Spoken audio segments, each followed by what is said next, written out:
Thank goodness you're okay. Phew. Glad that's over. We couldn't get in till you sealed off the silo when the blast doors opened up. Regrettably true. I better let my dad know you're all right.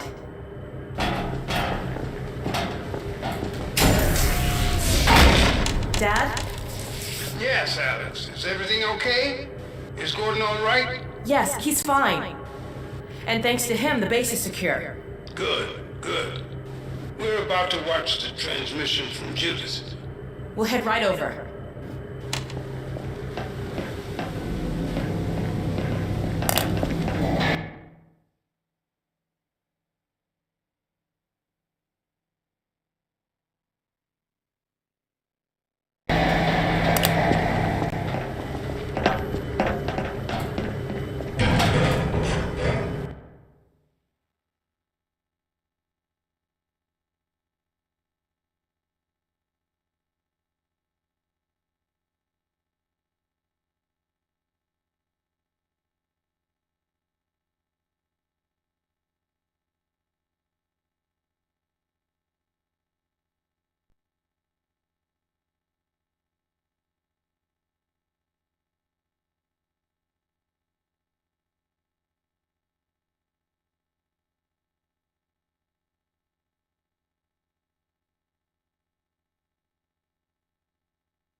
The Freemen must follow.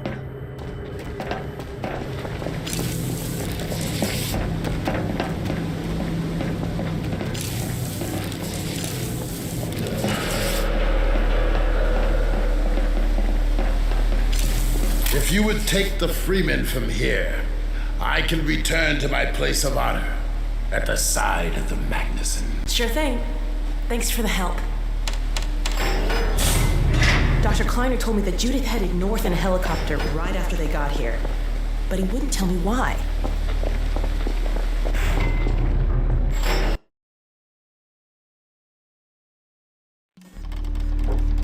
I'm fairly sure I've pinned down the location of the project. It's hard to say how much of it might have... So a lot of times we'll try a line in several different ways, like set a different mood for a different scene, or maybe just do a different take on a line. Like one might be, it sounds trite, but one excited, one not so excited, or one a little more pensive and thoughtful. Or suggestions are always thrown out there for new reads, and it's the coolest kind of teamwork. It's not just, here's your script, go. It's, let's work this out. Let's find the best middle ground. And everything is always pliable. If it's not working, maybe we'll go back and do an instant rewrite or something. And for me, that's creative heaven. Absolutely. Aperture Science, being specialized in the development of portal technology, fit naturally into the cosmology of Half-Life. Rather than forcing Portal into the Half-Life franchise, we used it as an opportunity to make our world bigger. By suggesting a long-term rivalry between Aperture Science and Black Mesa, we opened up possibilities in both games that didn't exist when they were separate entities. Vanished, with all hands, and even part of the dry dock. Few believed the Borealis would ever be seen again. It should have been lost forever. But now that we've found it, we can use it against the Combine. Did you... Use it! That thing has to be destroyed. But think of the advantage for humanity.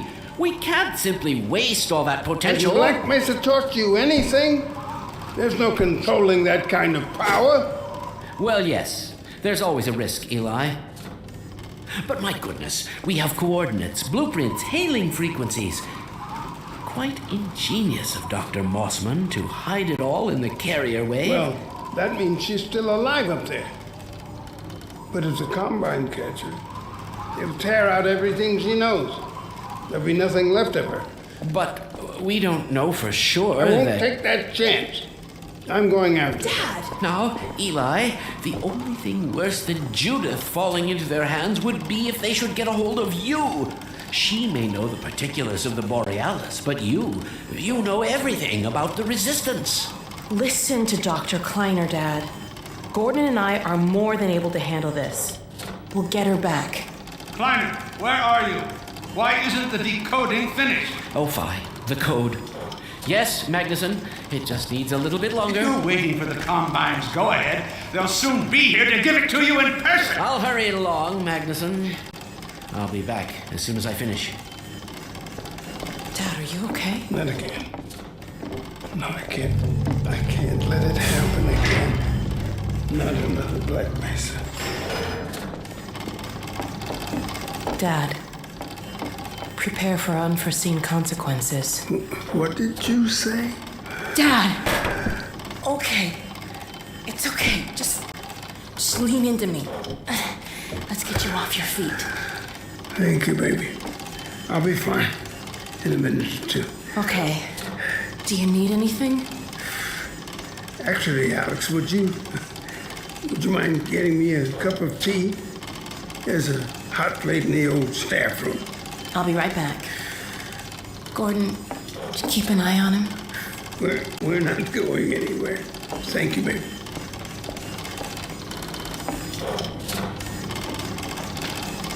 Unforeseen consequences. The last time I heard those words was back at Black Mesa. You had just stepped into the test chamber when he whispered them in my ear. You know who I'm talking about. Our mutual friend. When he brought in that crystal, I knew I should have aborted that damn test, but I didn't. The whole world went to hell that day. And now he's using my little girl, putting words in her mouth. God damn it. I should have known when he rescued her it was for his own damn reasons.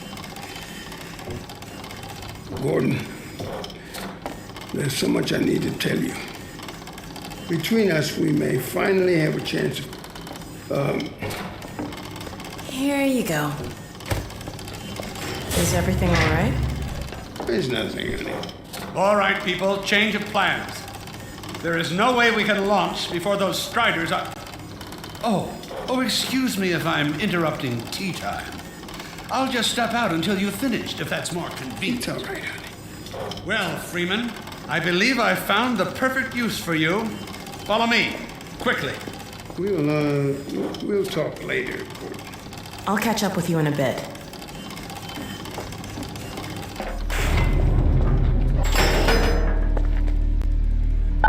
Freeman, Striders are coming.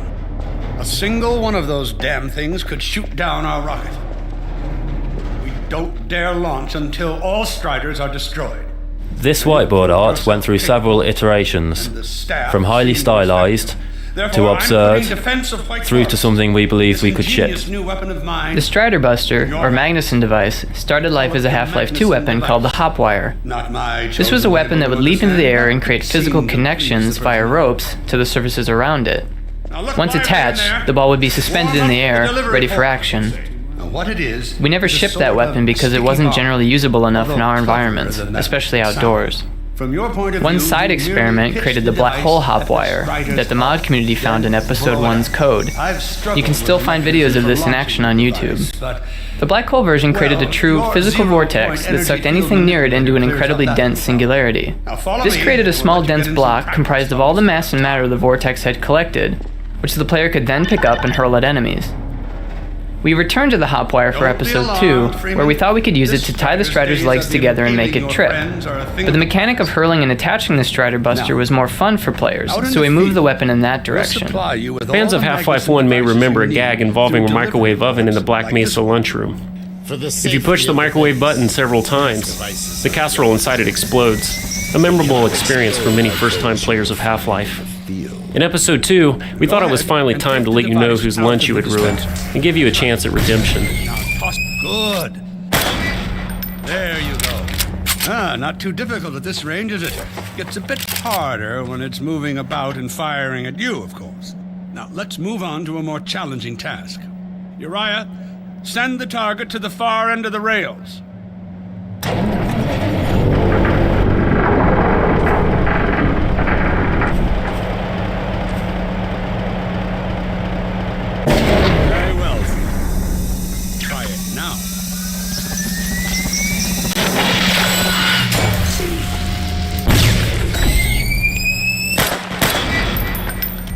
Magnificent device, isn't it? I'll be right over here when you are ready to head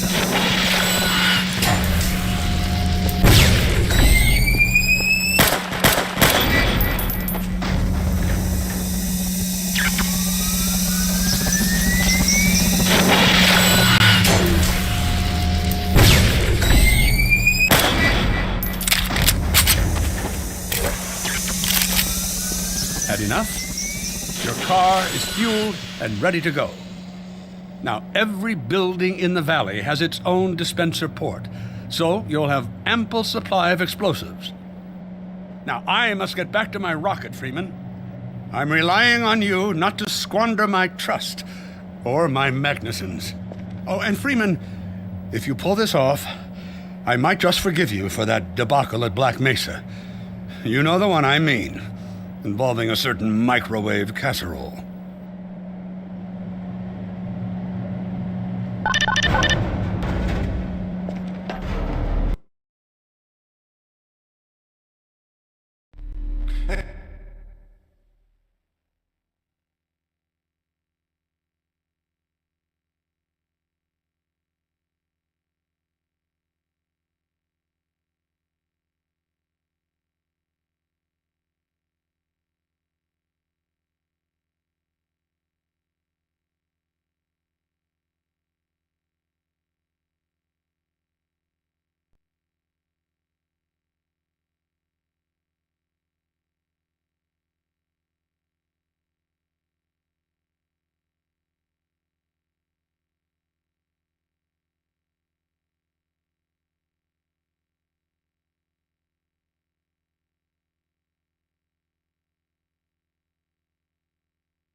Dr. Craven, over here. I've taken a few liberties with We wanted players to use the car as much as possible, both to move around the valley quickly and to run over the hunters as a quick and satisfying way of killing them. To encourage this, and to help with orientation problems, we added radar to the car, which indicated the location of enemies. This made the car a more valuable tool in the battle, and solved the navigation problem once and for all. One problem we faced in this map was that players would abandon their car in the heat of battle and not be able to find it later. Given the time pressure and large scale of the map, some of these players couldn't succeed in protecting the base on foot. To address this, we started by adding flashing hazard lights to the car, which helped when the car was in view, but we still saw players lose the car among the trees or behind hills.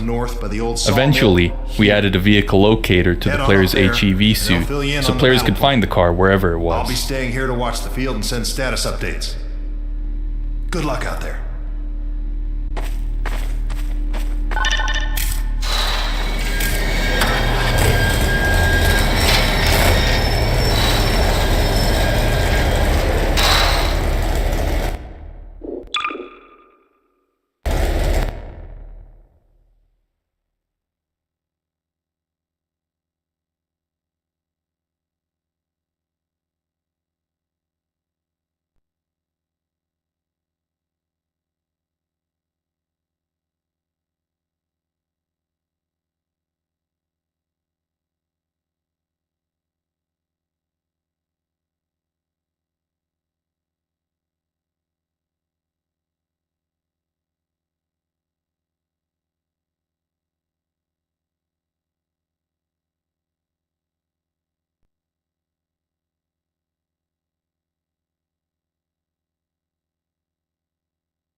You'll find the sawmill at the far end of the valley.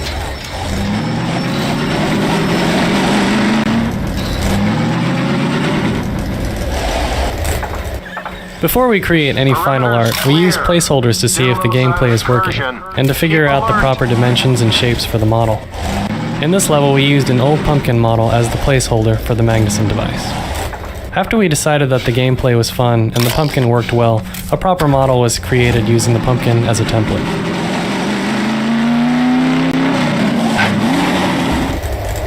The massive Strider battle was in production longer than any other map in the episode. Tuning it required many months of testing and iteration to address playtester feedback, and this was complicated by the fact that every time we playtested, we saw individuals adopt completely different approaches to defeating the Striders. Some threw logs at the hunters, others relied on their rebel companions to kill them. Some players never sprinted, while others never used the car. We tried to keep supporting all the different strategies that occurred to players so that their experiments with tactics would be rewarding rather than frustrating. Meanwhile, we had to make sure the Strider and Hunter behaviors were consistent and balance the experience so that it would be great for all different playstyles at every skill level. A great deal of work went into making sure players would see the buildings get destroyed as you travel around the valley in the final battle. While we cannot and do not wish to force the player to see these events, we try to increase the odds that the player would end up in the best possible position for the show. Measures ranged from simply hiding a Strider behind rocks to setting up complex logic conditions that must be met in order for the destruction to occur. Our job is to keep them from reaching the base to the south. Episode 2's rocket defense battle was the largest and most non-linear combat experience we had built. It was also the first combat we created that required the use of a vehicle to move from battle to battle. Our design goal was to give players a broad directive, protect the rocket from incoming Striders, and let them decide how to accomplish that. Playtesting revealed a number of challenges that we had to overcome, as the free-form nature of the map led to huge variation in success for different players. Small differences in skill or tactics radically changed the difficulty of the experience for players. In response, we had to continually tune all aspects of the experience to support the wide variety of tactics and skill levels demonstrated in playtests.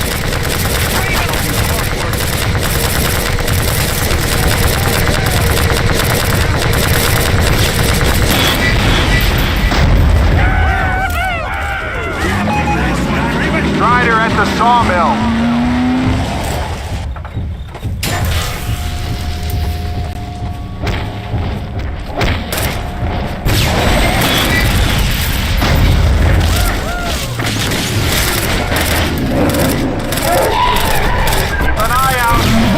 Like hunters are traveling with the Striders. They're working in packs. Many players had a hard time orienting themselves in the valley. Before the fight, we send players to the sawmill without telling them how to get there. This was a way of familiarizing them with the map without any time pressure. Still, the size and nonlinearity of the map was confusing for first-time players once the battle began. The loudspeaker announcements that direct players to incoming Striders initially referred to compass directions, which most players couldn't follow because they couldn't remember which way was north. We added White Forest Peak as a global landmark and distinctive local landmarks like the cranes and the water tower, and referred to those landmarks in the announcements instead of compass directions. This helped, but some players still had a hard time knowing which way to go at any given moment. Our ultimate solution was the car's radar, which, along with the landmarks, helps players go where the action is.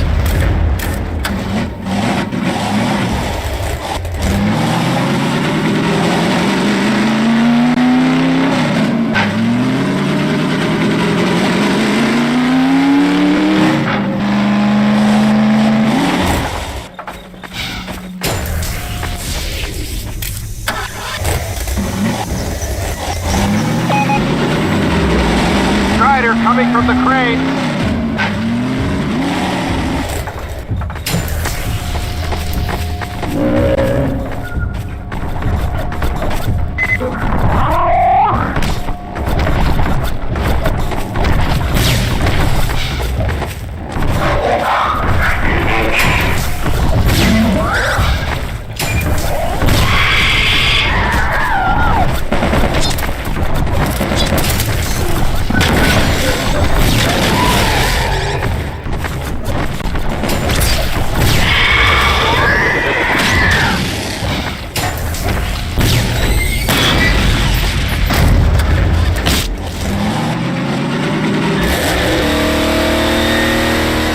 Good work. Only a few Striders left.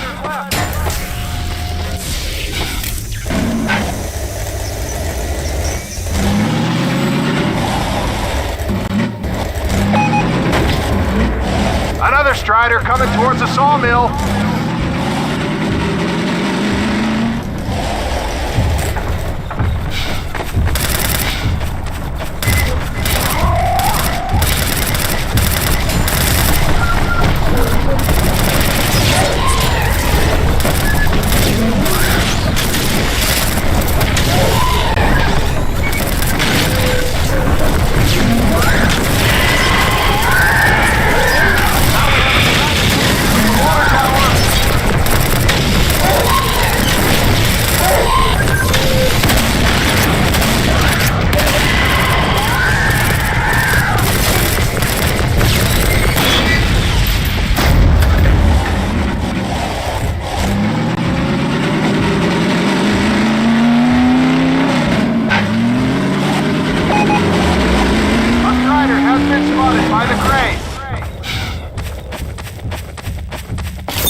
We'll keep this place stocked with help.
Another strider from the water tower.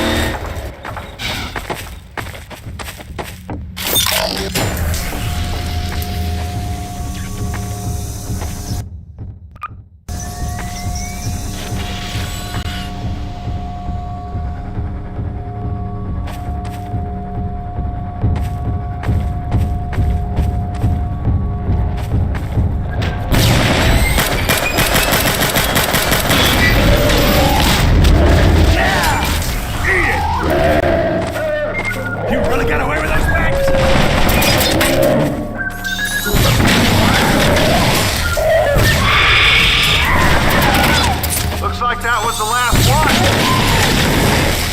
Wait a minute. Get ready, everyone. We've spotted conscripts carrying more strikes. We have about a minute before they hit, so gear up. This is gonna get ugly before it's over.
Attention! The Striders have been defeated! All personnel return to base immediately! Repeat! All personnel return to base immediately!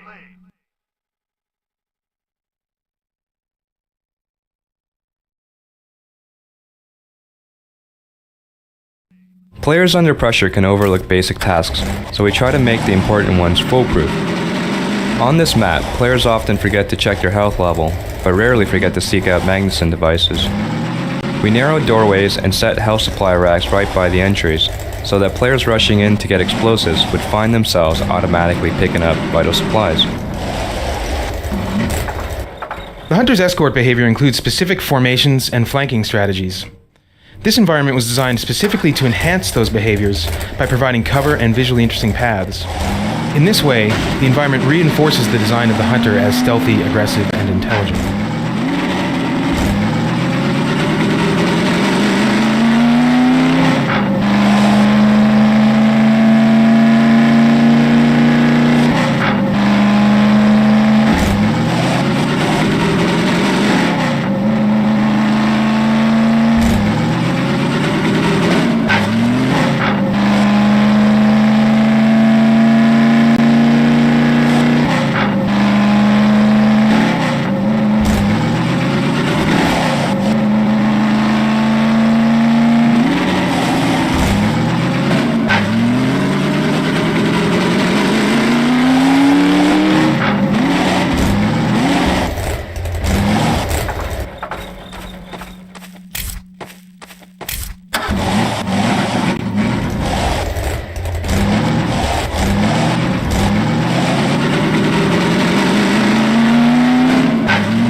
To create a climactic finish to this level, we ramped up Strider density and citizen presence, and then systematically destroyed outer installations in order to move the action as uncomfortably close to the base as possible.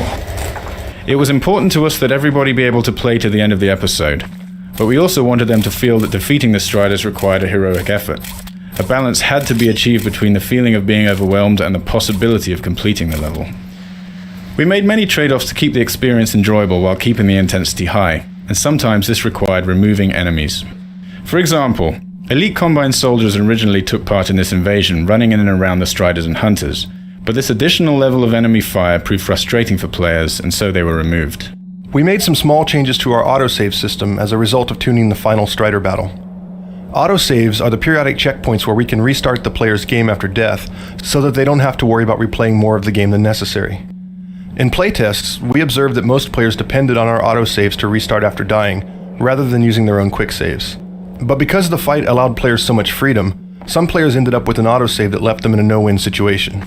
Low on health and pinned down by Hunters, or too far from the base to defend the rocket in time, some players failed 30 or more times before finally giving up. To address the no-win situation, we extended our autosave system to monitor health over time, and to only perform the autosave if the player was deemed safe for a reasonable period of time. We also prohibited autosaves when Striders were within a certain distance of the base. This ensured there was always enough time to defeat them. Hey! Gordon Freeman! Good job, Gordon. Wow! Thanks, Freeman.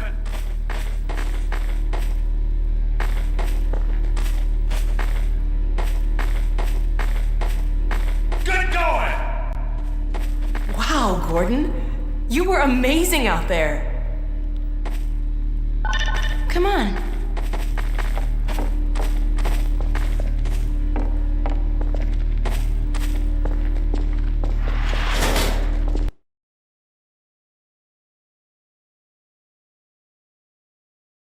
Is in its final stages. Telemetry data. The portal's close to opening, but Dr. Magnuson sure will be in time to stop it. Complete. Tracking beacon. Oh, there's another bit of cruft we can ignore. Support equipment powered down. Hold on a moment, Kleiner. Ah, Freeman. Well, I see the Magnuson device performed flawlessly. I feel compelled to thank you personally for saving my rocket. So, thank you. Well, that's enough chit-chat. I've got a rocket to launch. Wow. For a minute there, I thought you were going to get a hug. Powered and ready. Check. Let's go to the control room. We can get a great view of the launch from there. It constantly amazes me how many people are involved in creating her, because everyone who is involved seems to have the same vision for her. And for so many people to have one mind about a character, it blows my mind. I mean, very rarely do I get a piece of direction or script that doesn't ring true to how I feel about Alex, and vice versa. And strangely enough, as soon as I try something out and something doesn't ring true, I'm usually not the first person to say it, even though I might be feeling it, somebody else will say it. And it's just, I guess, a testament to how in tune everybody is about what kind of person Alex is, and what she would do, what she wouldn't do, and, you know, what kind of girl she is. The launch of Magnuson's rocket ties directly into the rocket Gordon launched at Black Mesa. Here, the portal satellite array that opened a gate to Zen in Half-Life 1 has been repurposed to shut the Combine out. This is just another example of the way we constantly try to weave the old threads of the Half-Life story into the new episodes. After we have launched our rocket. Now I believe we're ready to start the auto sequence. I believe Gordon should have the honor. You'll hear no objection from me. It's all yours, Gordon. Silo doors open.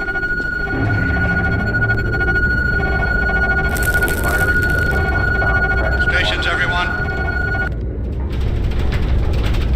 Power to main thrusters. Steady on. T-minus 10. 9. We're launching. 8. 7. 6. 5. Steady. 4, 3. 2. 1.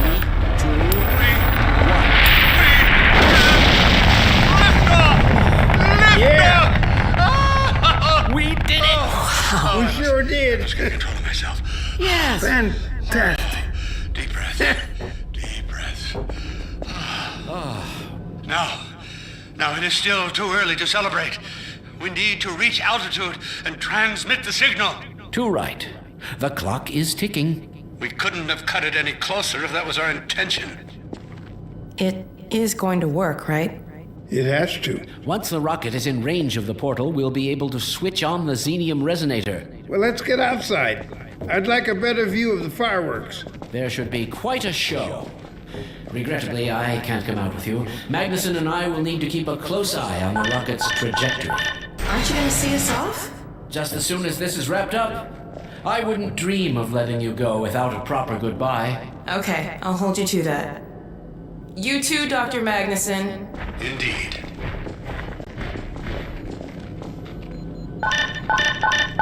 We'll catch up with you in a moment, sweetheart.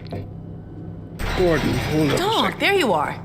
The more I think about that warning from our friend, the more I'm convinced it has to do with Borealis. Don't be deceived. That ship must never be used. You have got to destroy it, whatever the cost. Where are you two? You're gonna miss it. Be right there, Alex. Gordon, thanks for everything you've done. For Alex, for all of us. I couldn't be prouder if you were my own son. Now, when you get back, we've got a lot to talk about. Come on. Eli, Gordon, Alex, look at the portal.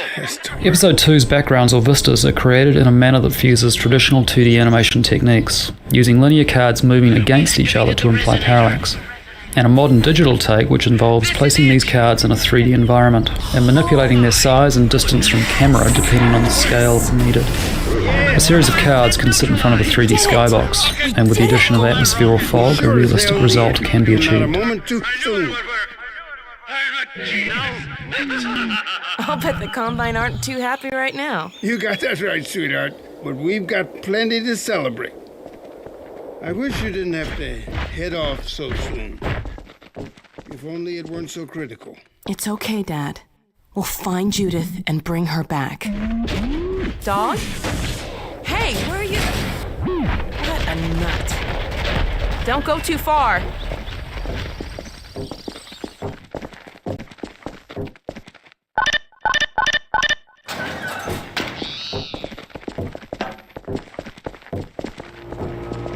Developing the Half-Life episodes allows us to steadily flesh out the details in an ongoing cosmic struggle. Most of this conflict remains far in the background, but little by little, we are able to bring new elements up front. One of our goals for Episode 2 was to fully develop the grub-like advisors, first glimpsed in Half-Life 2.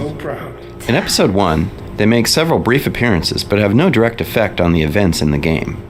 In Episode 2, we deliberated on how soon to show them becoming active and decided to pull back the veil in stages. Therefore, we first see them being hauled around by Combine troops, completely passive. Next, we see one waking up from incubation, still somewhat groggy, and beginning to discover its power. But by the end of the episode, the advisors come fully into their own, front and center, as characters with a huge impact on the story. To create the Eli death sequence, we talked it through in great detail, wrote up an outline with all the events we discussed, and then produced an animatic. We used rough sketches painted over screenshots and a variety of crude special effects and sounds to create a quick pre-visualization of how the scene would play out. Not only did this help us to converge on a shared vision for the scene, but by working rough, we were able to quickly iterate until we had a design worth implementing in the game. The decision to kill Eli was not made lightly, and once we'd made it, we had to figure out how to make it meaningful. We'd already established Eli's frailty as well as his importance to the Resistance and Alex's devotion to him, so from a narrative point of view, the impact of his death seemed obvious. The hard part would be the execution. The advisor's ability to immobilize the player gave us a way to stage the scene.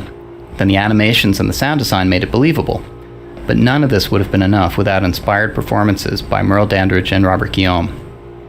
This final Episode 2 scene was unbelievable.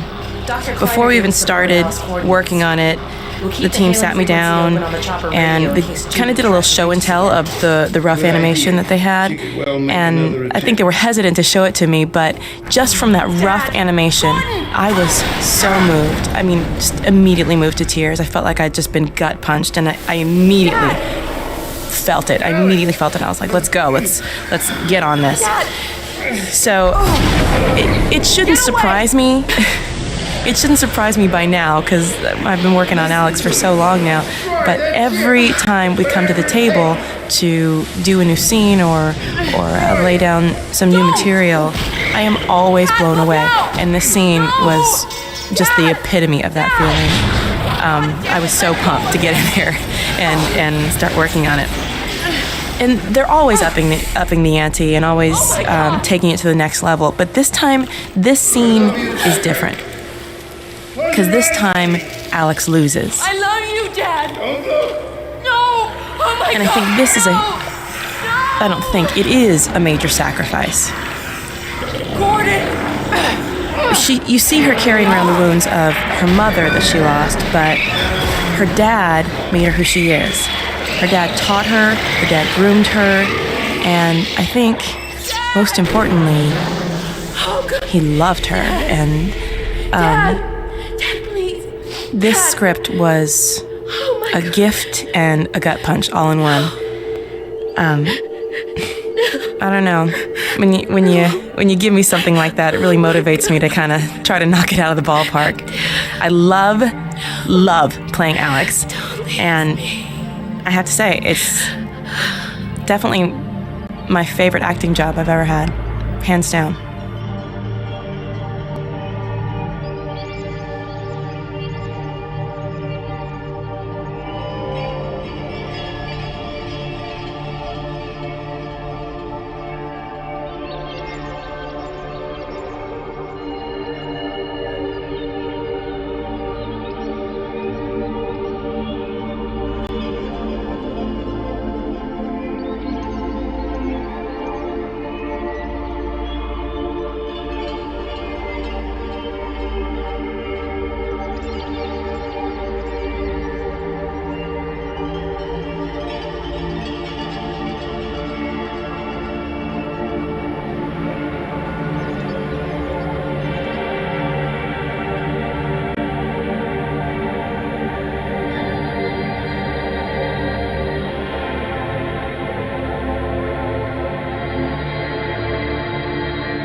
Hi, this is Gabe Newell, and welcome to the Lost Coast.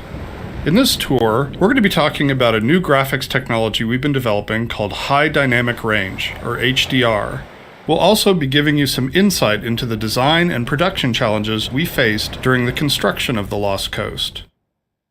First, a quick explanation of the commentary system. To listen to a commentary node, put your crosshair over the floating commentary symbol and press your use key. To stop the commentary, put your crosshair over the rotating node and press your use key again. Some commentary nodes may take control of the game for the purpose of showing something to you. In these cases, simply pressing your use key will stop the commentary. With conventional rendering, seen here on the left, if something on the screen is 20% reflective, like the wet sand, then the maximum reflected brightness could only be 20% of the maximum brightness of your monitor. HDR's more accurate simulation of light ensures that the sun's reflection on this wet sand appears as it would in the real world, which could potentially use 100% of the maximum monitor brightness. HDR uses bloom to simulate light that is beyond 100% of a monitor's maximum brightness. When the art team started to think about a location that would demonstrate the power of HDR, a beach was one of the first choices we made. The visual relationship between the sky, the water, and the rocks is something we could not achieve without HDR.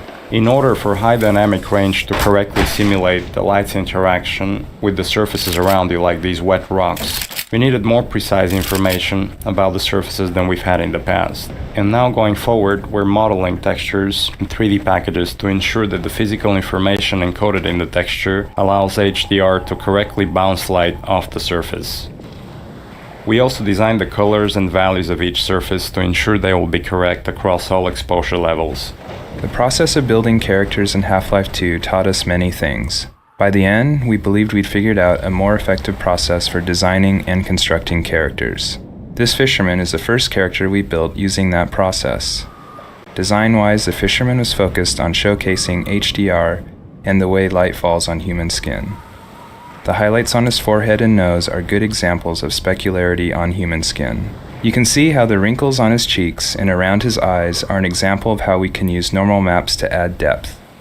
Production-wise, the fisherman was built using a similar process to the rocks you saw on the beach. We model the 3D character at a very high detail, then extract much of the physical information and store it in the textures. Hey! You there? Wait a minute now, aren't you? You are. You're that scientist chap, Friedman, Fishman. Am I right? You must be here to take on the Combine. Not sure what one man can do, but no other reason to visit St. Olga at a time like this. I'll take you to where they made their base, or as far as I can, at any rate.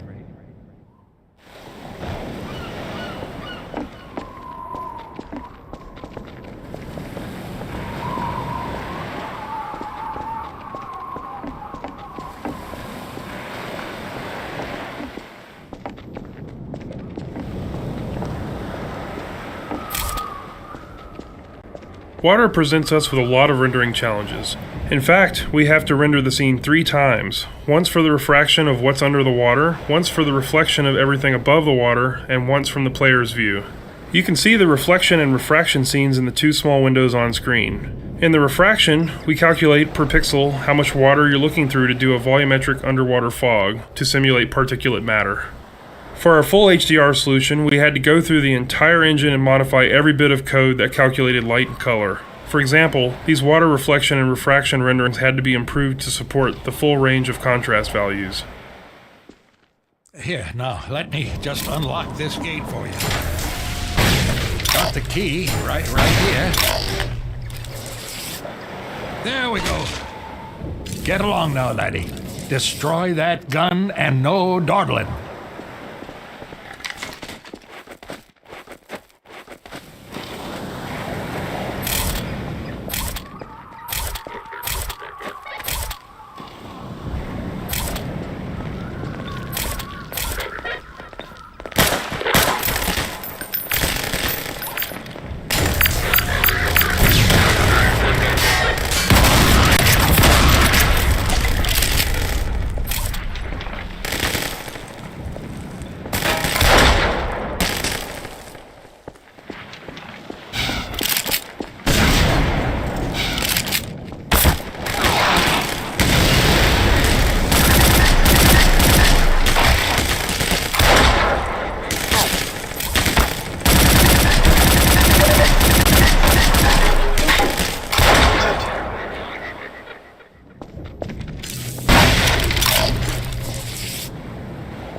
The area you're currently entering is called the Cliffside Arena. We were particularly happy with the vertical cliffside in Half-Life 1, and regretted that we didn't iterate further on that concept in Half-Life 2. Vertical space allows us to force the player to deal with threats from above and below. We find that players focus their view on the direction they're traveling, so by using a cliffside and having the player ascend it, we ensure that the player will look up and be prepared for enemies. If the player's path was to move past the bottom of the cliffside, it would be unlikely he would notice soldiers rappelling down from above. And dying from unknown threats never feels fair and certainly isn't fun.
One of the features of our HDR solution is dynamic tone mapping.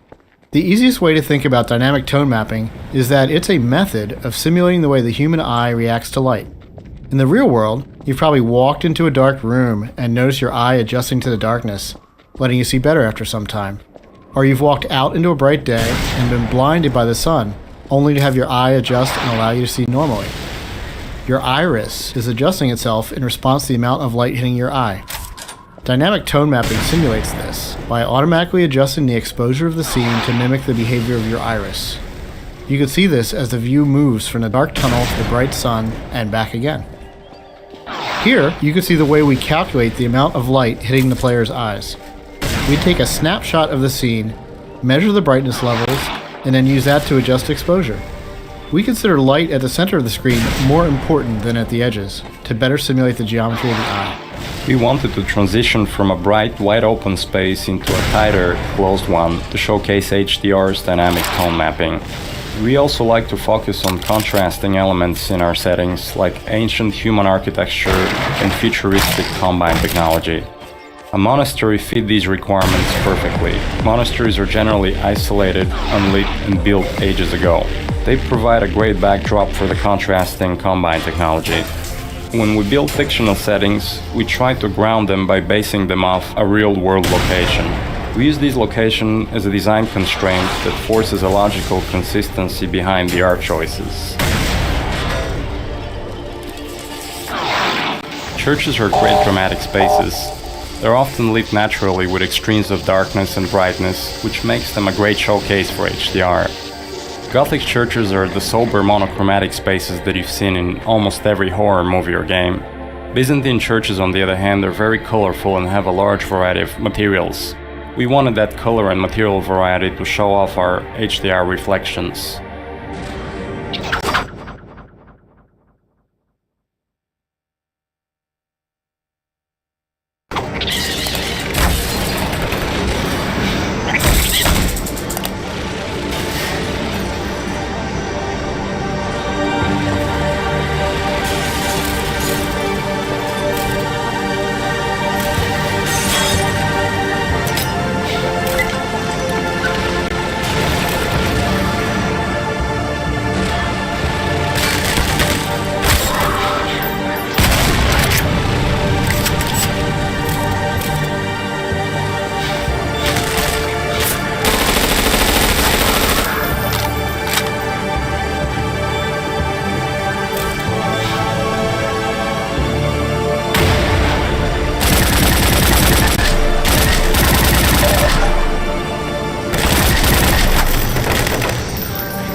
The source engine supports a wide variety of shaders.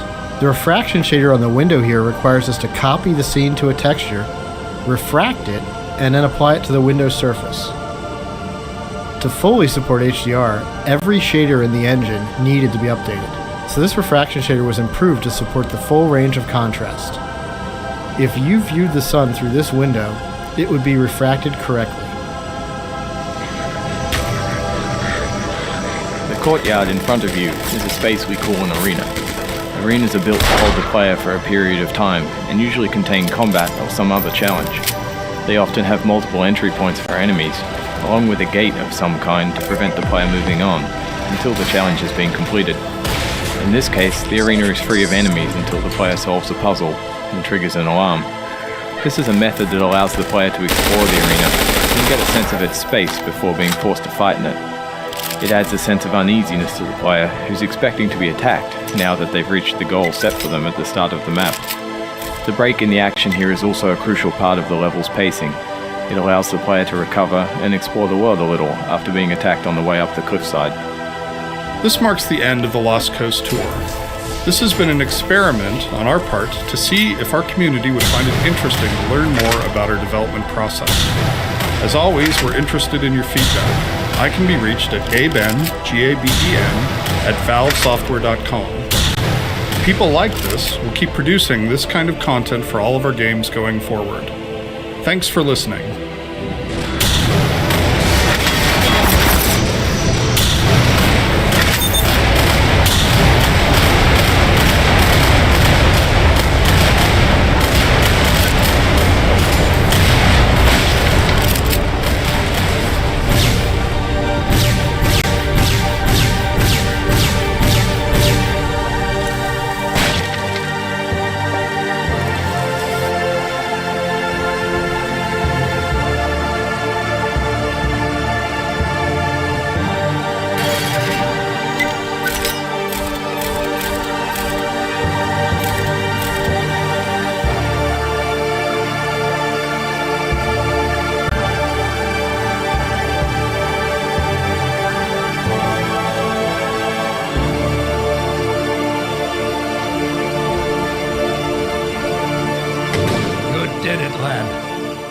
Come on with me to St. Olga.